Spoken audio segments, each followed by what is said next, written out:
Friends, welcome to source script. आज का जो हमारा टॉपिक है इसमें हम बात करेंगे कि आप फायरबेस के अंदर किस तरह से डाटा जो है वो इंसर्ट करवा सकते हैं। फॉर एग्जांपल, मेरे पास एक एडिट टेक्स्ट है जिसमें मैं क्या करती हूँ, कोई टेक्स्ट रखती हूँ और मैं चाहती हूँ कि जैसे ही मैं कोई बटन के ऊपर क्लिक करूँ तो मेरे पास वो जो टेक्स्ट है वो चले जाए फायरबेस के अंदर जाके डाटाबेस, फायरबेस जो है उसकी डाटाबेस के अंदर जाके जो है वो टेक्स्ट जो है वो सेव हो जाए।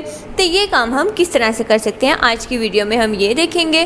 तो वीडियो स्टार्ट करने से पहले सबसे पहले आपसे सिर्फ यही कहूँगी कि अगर आप मेरे चैनल पर नए हैं तो जल्दी से मेरे चैनल को सब्सक्राइब कर दें और बेल आइकन को प्रेस कर दें ताकि आने वाली जो वीडियोस हैं उसका नोटिफिकेशन आपको मिलता रहे। तो सबसे पहले हमें क्या करना होगा, सबसे पहले हमें फायरबेस ऑन करनी है। यहाँ मैंने फायरबेस ऑन करके रखी है। फायरबेस में मुझे सबसे पहले एक प्रोजेक्ट क्रिएट कर लेना है जिसका लिंक हम किसके साथ करवाना चाहते हैं, अपने एंड्रॉयड स्टूडियो के साथ। तो मैं इसको कह देती हूँ कि मेरे पास ये क्या है कि मैं क्योंकि डाटा इंसर्ट करवाना चाहती हूँ तो मैं इंसर्ट मैं इसका नेम क्या रख देती हूँ, इंसर्ट, एंड देन कंटिन्यू कर देती हूँ। आप कोई भी नेम रख सकते हैं अपने प्रोजेक्ट का, and then continue, and then मैं यहाँ से सिलेक्ट कर लेती हूँ डिफ़ॉल्ट एंड क्रिएट प्रोजेक्ट। तो यहाँ पर मैंने क्या किया, एक प्रोजेक्ट क्रिएट कर लिया। यहाँ पर एक प्रोजेक्ट क्रिएट करने के बाद मैंने एंड्रॉयड स्टूडियो पर जाना है। एंड्रॉयड स्टूडियो पर जाकर भी वहाँ पर एक मैंने प्रोजेक्ट क्रिएट कर लिया हुआ है इंसर्ट डाटा का। अब मैं क्या चाहती हूँ कि यहाँ पर जो भी परफॉर्मेंस हो, जो भी मैं डाटा रखवाऊँ, यहाँ से जो मैं एक एडिट टेक्स्ट, यहाँ पर मैं क्या करूँगी, एक एडिट टेक्स्ट बनाऊँगी और नीचे एक बटन बनाऊँगी। और मैं चाहूँगी कि जो एडिट टेक्स्ट है उसके अंदर जो भी मैं डाटा एंटर करूँ वो कहाँ पर स्टोर हो जाए, जाकर यहाँ पर फायरबेस जो है, फायरबेस में मेरी यहाँ पर ये जो प्रोजेक्ट है। देन कंटिन्यू मैंने इसे किया। कंटिन्यू करने के बाद मैं चाहती हूँ कि मेरे पास इसकी रियल टाइम डाटाबेस के अंदर आकर ये जो भी टेक्स्ट होगा वो सेव हो जाए। तो सबसे पहले मैं क्या कर लेती हूँ, इस इंसर्ट का जो मैंने प्रोजेक्ट बनाया है इसको मैं अपने एंड्रॉयड, जो मेरे पास ये यहाँ पर इंसर्ट वाला प्रोजेक्ट पड़ा हुआ है एंड्रॉयड का, उसके साथ जो है वो अटैच कर लेती हूँ।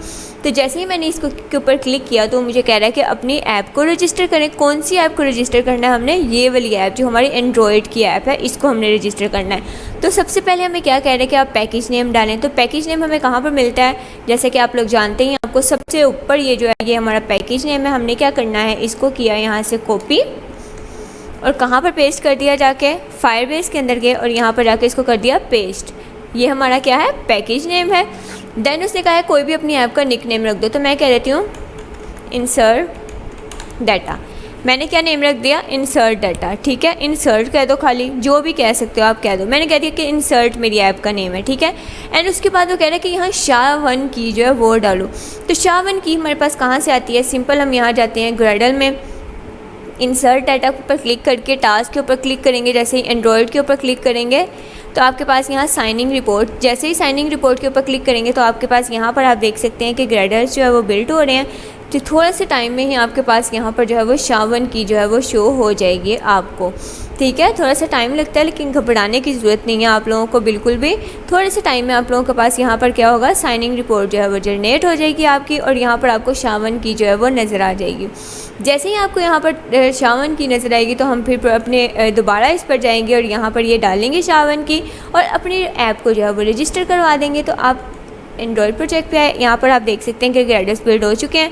आप थोड़ा सा ऊपर जाएंगे, यहाँ ये देख सकते हैं आपको यहाँ पर क्या है, SHA-1 की जो है वो मिल गई है।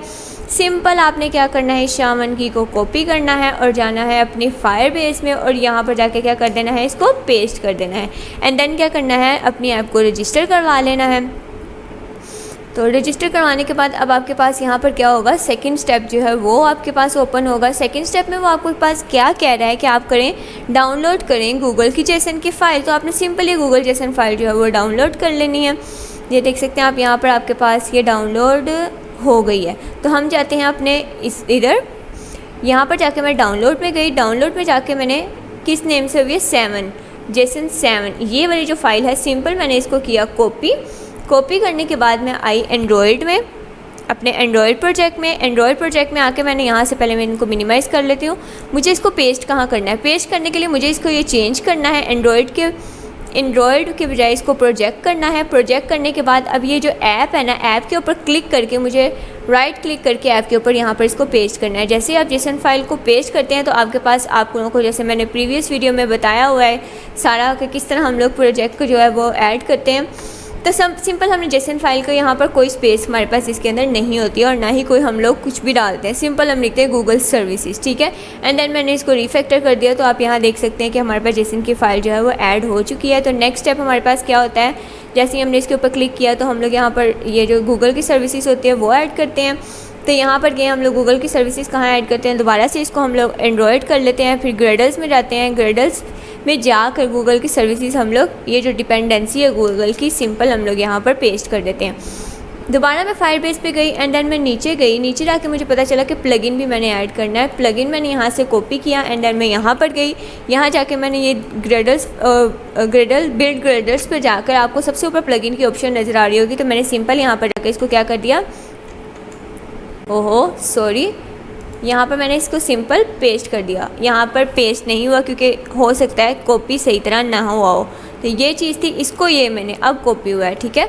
यहाँ पर कॉपी किया एंड यहाँ पर मैंने आके क्या कर दिया, सिंपल इसको पेस्ट कर दिया। लेकिन थोड़ी सी चेंजिंग आपने इसमें करनी है, ये प्लगइन जो है यहाँ से इसको रिमूव कर देना है, अप्लाई प्लगइन, और इसकी जगह आपने लिख देना है ID, ठीक है। ये करने के बाद आपने दोबारा एंड्रॉयड पे आना है, सॉरी फायरबेस पे दोबारा आना है और यहाँ पर आपके पास फायरबेस बूम की एक डिपेंडेंसी है, आपने इसको कॉपी करना है और एंड्रॉयड में आकर एंड्रॉयड में इसी के अंदर यही वाले के अंदर आप लोगों ने नीचे डिपेंडेंसी की ऑप्शन शो हो रही होगी, आपने सिंपल यहाँ पर क्या कर देना है, उस डिपेंडेंसी को पेस्ट कर देना है। लेकिन इसमें भी थोड़ी सी चेंजिंग कर लेनी है आपने, ये जो ब्रैकेट्स आपको शो हो रही हैं आपने इनको क्या करना है, रिमूव कर देना है इन ब्रैकेट्स को एंड ये प्लेटफॉर्म को, ठीक है। एंड देन दोबारा जाना है और यहाँ पर जाके ये वाली डिपेंडेंसी को भी कॉपी करके आपको एंड्रॉयड पे आके यहाँ पर सिंपल इसको पेस्ट कर देना है। लेकिन इस डिपेंडेंसी में थोड़ी सी चेंजिंग करनी है आपको, ये यहाँ पर आपको लिखना है 18.0.0, देन सिंपल आपको स्कैन नाउ कर देना है। स्कैन नाउ कर दिया आप लोगों ने सिंपल, और दोबारा यहाँ पर गए तो आप लोगों को यहाँ पर शो होगा नेक्स्ट, आपने नेक्स्ट कर दिया। नेक्स्ट करने के बाद गो टू कंसोल, तो यहाँ पर आपका क्या हो गई है, फायरबेस के आपकी जो है वो अटैच हो चुकी है आपके प्रोजेक्ट के साथ। तो आपकी फायरबेस आपके प्रोजेक्ट के साथ अटैच हो चुकी है। अब हम लोग क्या चाहते हैं, हम लोग चाहते हैं कि हम क्या यूज़ करें, हम लोग करने क्या जा रहे हैं, हम इंसर्ट करने जा रहे हैं डाटा, तो उसके लिए हमें रियल टाइम डाटाबेस की ज़रूरत है। तो सिंपल हम लोग रियल टाइम डाटाबेस पे जाएंगे और यहाँ पर जाके आप देख सकते हैं कि आपको शो हो रहा है क्रिएट डाटाबेस, कि आप डाटाबेस को क्रिएट कर लें। तो सिंपल आप क्रिएट डाटाबेस पे क्लिक करेंगे और यहाँ से क्या करेंगे, यही वाली चीज़ सिलेक्ट कर लेंगे, नेक्स्ट कर देंगे। एंड टेक्स्ट मोड आपने क्या सिलेक्ट करना है, टेस्ट मोड एंड अनेबल इसको कर देना है। तो आप यहाँ पर देख सकते हैं कि थोड़ा सा टाइम लेगा और आपके पास, लेकिन आपकी डाटाबेस जो है वो यहाँ पर रियल टाइम डाटाबेस जो है वो क्रिएट हो चुकी है। आप देख सकते हैं कि आपके पास रियल टाइम डाटाबेस क्रिएट हो चुकी है।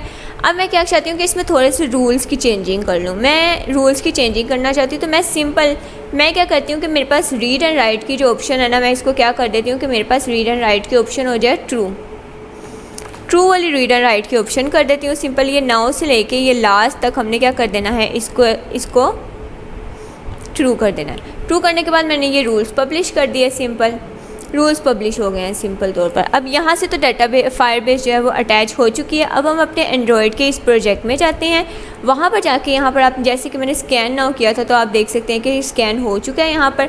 अब हम इसको ये थोड़ा मिनिमाइज़ कर लेते हैं, ठीक है। अब मुझे क्या करना है, सिंपल यहाँ पर टूल्स पे जाना है। टूल्स पे जाके मुझे यहाँ पर फायरबेस आपको शो हो रही होगी, यहाँ से इसको भी अटैच करवा देना है अपनी डाटाबेस फायरबेस के साथ। हमारी ये जो प्रोजेक्ट है इसको भी तो फायरबेस के साथ अटैच होना है ना, रियल टाइम डाटाबेस के साथ। तो सिंपल हमने get start with real time database किया और आपके पास ये जो सेकेंड वाली ऑप्शन है आपने इसके ऊपर क्लिक करके एक्सेप्ट चेंजेस कर देने हैं। तो आप देख सकते हैं कि ग्रेडल्स बिल्ड हो रहे हैं और आपके पास ऐड हो गई है रियल टाइम डाटाबेस आपकी ऐप के अंदर। देन हमने अब क्या करना है, अब हमारा असली काम स्टार्ट होना है। हमारा काम क्या था, हमारा काम ये है कि हमने करना क्या था, हमें चाहिए था कि हमने कोई भी डाटा इंसर्ट करना है फायरबेस के अंदर। तो हम फायरबेस के अंदर किस तरह से डाटा इंसर्ट कर सकते हैं, तो उसके लिए मैं सबसे पहले क्या करती हूँ, फायरबेस के अंदर डाटा इंसर्ट करने के लिए मैं यहाँ पर सबसे पहले क्या कर देती हूँ, मैं एक एडिट टेक्स्ट लगा लेती हूँ। मैं कहती हूँ कि मेरे पास क्या है, एक एडिट टेक्स्ट है। एडिट टेक्स्ट को मैं रैप कह देती हूँ और मैं इसकी हिंट दे देती हूँ कि आप हिंट कह दो इसकी कि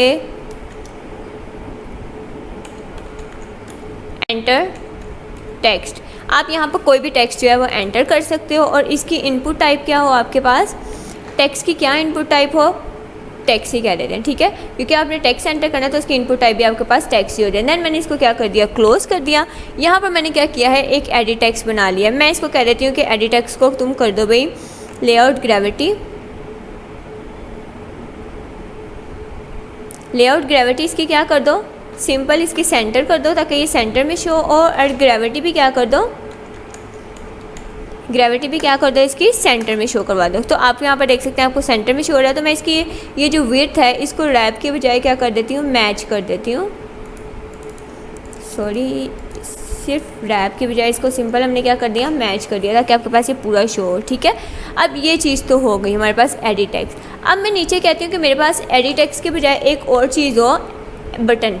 मैं एक बटन बनाना चाहती हूँ ताकि मैं क्या करूँ कि मेरे पास जो भी एडिट टेक्स्ट का टेक्स्ट हो, मैं बटन के ऊपर जैसे ही क्लिक करूँ तो जो भी टेक्स्ट हो वो जाकर फायरबेस के अंदर स्टोर हो जाए। तो सिंपल मैंने अब यहाँ पर एक बटन बना लेना है।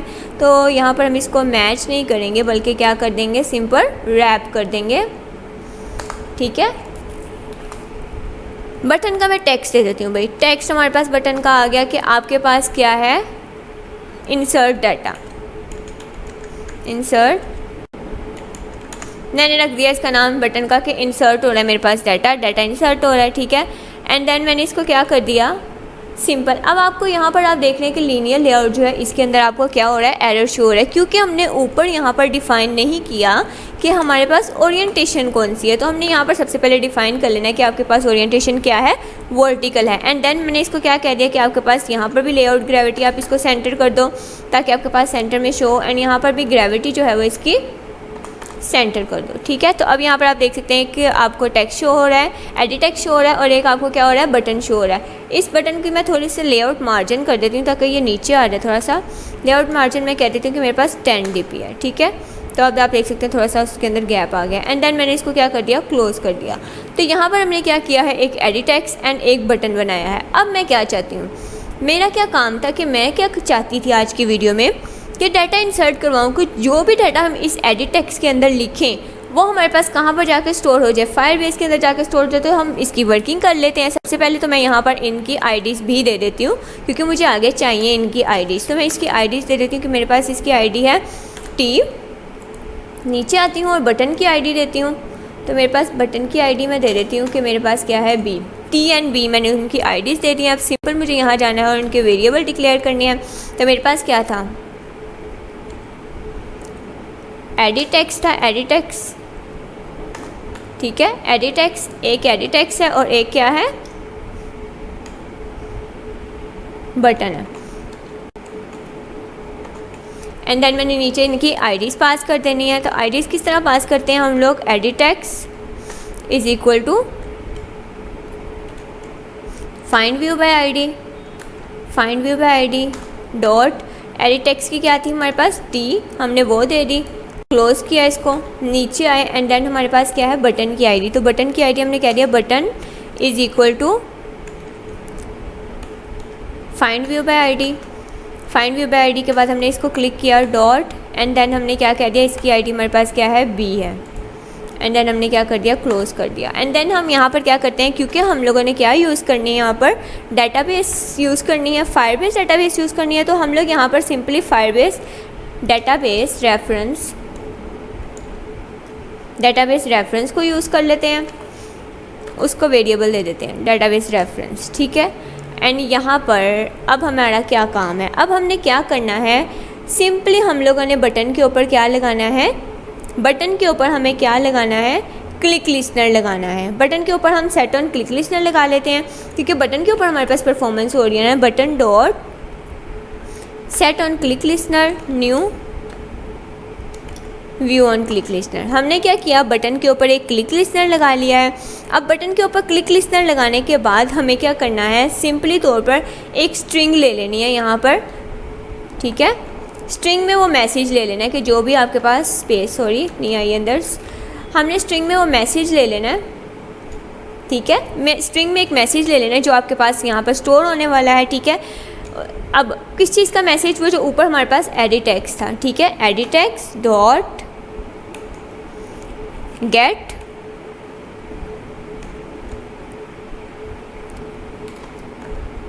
टेक्स्ट, ठीक है।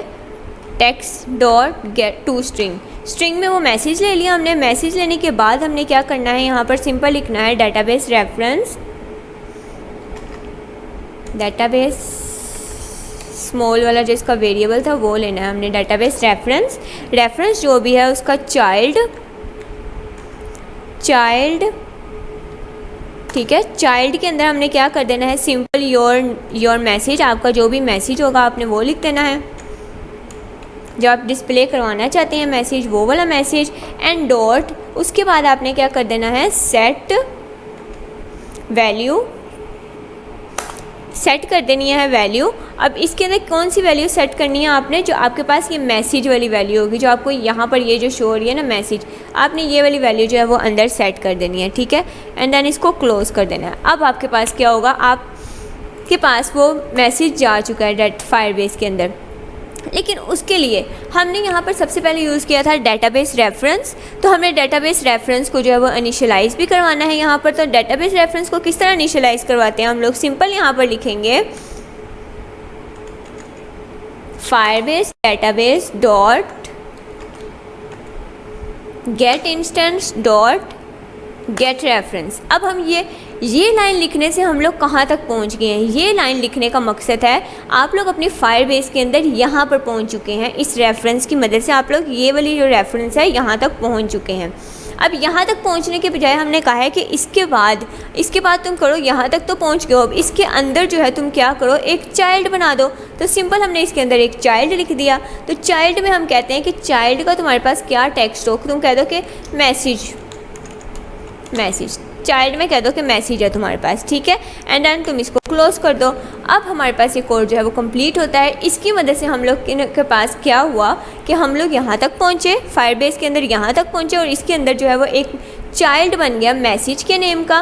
फिर हमने क्या किया, नीचे आए, स्ट्रिंग के अंदर ये वाला एडिट टेक्स्ट का जो मैसेज था वो वाला ले लिया।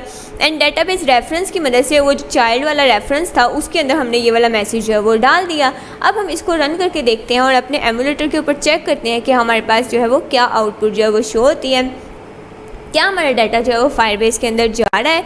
जो भी डाटा हम एडिट टेक्स्ट के थ्रू डालेंगे क्या वो हमारा डाटा फायरबेस के अंदर जाएगा।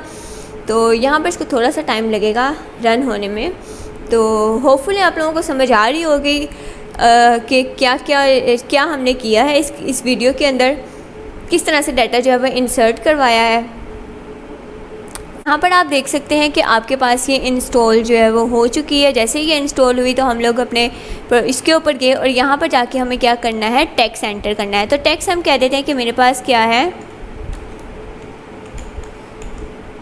हेलो वर्ल्ड, ठीक है। अब मैं क्या चाहती हूँ भाई, एक चीज़ मैं यहाँ पर भूल गई। अब मैं क्या चाहती थी, मैं चाहती थी जैसे ही मैं इसके ऊपर क्लिक करूँ, अब मैं इस बटन के ऊपर क्लिक करूँगी तो मेरे पास डाटा फायरबेस के अंदर जाकर स्टोर हो जाएगा।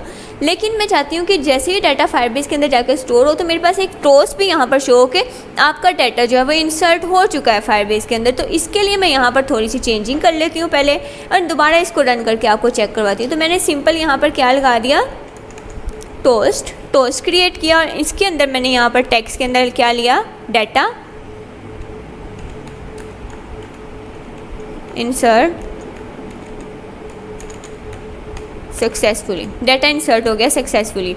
एक और चीज़ आप लोगों ने ये जो किया था इसको आप लोग क्या कह दो कि ये किसके इक्वल है, यहाँ पर इसका वेरिएबल भी दे दो डेटाबेस रेफरेंस, ठीक है। कि डेटाबेस जो रेफरेंस है इसके अंदर आपके पास जो ये डेटाबेस रेफरेंस है उसके गेट इंस्टेंस तक जो है वो आप लोग पहुंच जाओ। अब हम अपने इसको दोबारा रन करते हैं और देखते हैं कि हमारे पास जो है वो क्या आउटपुट शो होता है। अब आपके पास क्या आउटपुट शो होगा, आप सिंपल वो करोगे और आपके पास जो है वो टोस्ट शो होगा कि आपका डाटा जो है वो इंसर्ट हो चुका है फायरबेस के अंदर।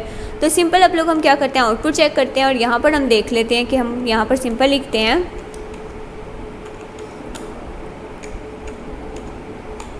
मैंने लिखा हेलो वर्ल्ड। अब मैंने किया इंसर्ट डाटा, बटन के ऊपर क्लिक किया तो आप देख सकते हैं डाटा इंसर्ट सक्सेसफुली, कि आपका डाटा जो है वो इंसर्ट हो गया सक्सेसफुली तौर पर। अब हम चेक कर लेते हैं फायरबेस के अंदर कि क्या वाकई हमारा डाटा इंसर्ट हुआ है। तो आप यहाँ पर देख सकते हैं कि आपके पास मैसेज नेम का एक चाइल्ड बना और उसके अंदर योर मैसेज, आपका जो भी मैसेज था वो यहाँ पर आकर जो है वो स्टोर हो चुका है फायरबेस के अंदर। तो इस तरह हमने आज की वीडियो में क्या सीखा कि हम फायरबेस के अंदर किसी किस्म का भी टेक्स्ट जो है वो किस तरह इंसर्ट करवा सकते हैं। तो होपफुली आप लोगों को समझ आ गई होगी आज की वीडियो। अगर इस वीडियो से रिलेटेड कोई भी क्यूरी हो तो आप मुझे कमेंट करके पूछ सकते हैं। तो मिलते हैं नेक्स्ट वीडियो में, जिसमें हम सीखेंगे कि ये तो हमने सीखा कि हम एक डाटा किस तरह इंसर्ट करते हैं, एक टेक्स्ट को हमने सीखा कि किस तरह इंसर्ट करते हैं। नेक्स्ट वीडियो में हम सीखेंगे कि अगर हमें मल्टीपल डाटा हो, यहाँ पर यूज़र का नेम हो, ईमेल हो, पासवर्ड हो, देन हम उसको किस तरह से इंसर्ट कर सकेंगे फायरबेस के अंदर, अपने फायरबेस की डाटाबेस के अंदर। तो